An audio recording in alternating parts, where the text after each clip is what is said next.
Welcome to a presentation on cooperative learning. By the end of this presentation, you should be able to describe the components required for cooperative learning. We will discuss cooperative learning in a framework for ensuring that group work in a classroom is effective. Cooperative learning is when students work together in small groups to achieve a common task. When students are able to work together towards learning, there are several benefits. Research has shown that there is better achievement and productivity as all students win by working together towards the same goal. Cooperative learning also helps students to develop positive peer relationships through the fostering of social skills essential to functioning in society. Lastly, psychological health improves as a student's self-confidence grows as he or she views him or herself as a capable, valuable, contributing member of the group. Cooperative learning, or effective group work, has 5 basic elements to making it a successful educational experience.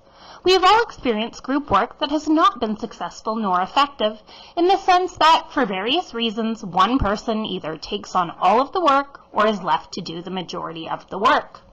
These cooperative learning structures ensure that there is accountability and meaning in each member's contributions.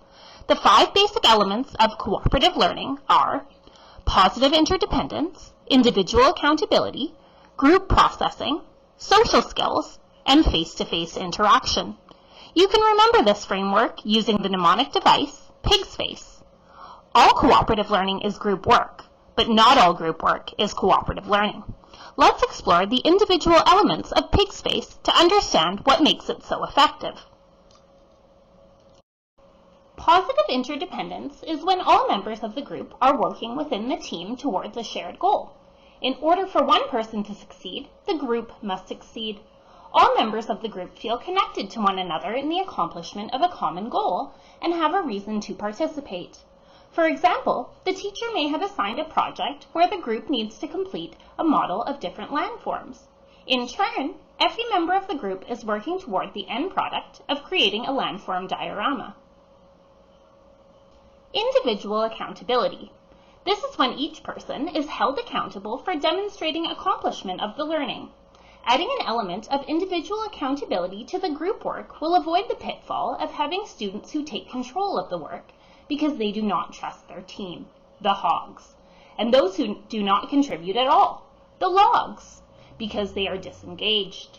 Pertaining to the example of the landform project, individual accountability would involve assigning a unique portion of the project to each student.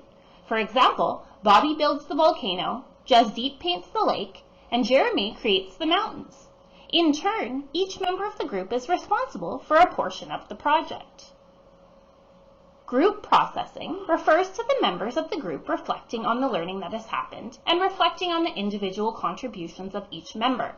You assess your collaborative efforts and target improvements for next time. Social skills. It is easy to forget that children and youth do not naturally know how to work effectively in a group together. There are human interaction skills that enable groups to function effectively. These are skills such as taking turns, encouraging others to share ideas, listening, giving help, clarifying, and checking for understanding. When we are using effective group work, we give students a social task along with academic tasks to focus on for the day. For example, taking turns or ensuring that everyone has an equal voice. We start the day by talking about what this skill looks like and what we should expect from our group members. Teachers and EAs then provide opportunities for group processing to reflect on how students feel they are doing with the social skill task for the day. Cooperative learning can be challenging for many students, and students with exceptionalities may experience even more difficulties in this area. The first way you can support students with exceptionalities during cooperative learning is to provide adaptations as needed. For example, if you are supporting a student who struggles with fine motor skills and they need to cut out pictures as part of their group work, you may provide them with larger scissors or scissors that snap open on their own. If you are supporting a student who is nonverbal, who is asked to recite a poem in a group, you could help them make a poster of their lines that they could hold up when it's their turn to speak. Next, ensure that you advocate for the student that you are supporting. Maybe they don't have a group, or maybe their classmates aren't making them feel included. Ensure that you address these issues. Third, facilitate conflict resolution strategies. Part of group work is learning how to collaborate and solve problems, so there will be different opinions and disagreements. Help students work through this by modeling and offering suggestions. Finally, make sure all of the students stay with the group they were assigned to. It is common for students to wander during group work, especially if they are working with classmates that they find it difficult to work with.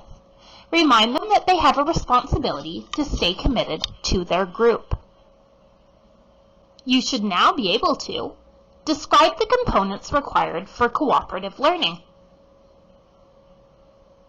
This concludes our presentation on cooperative learning.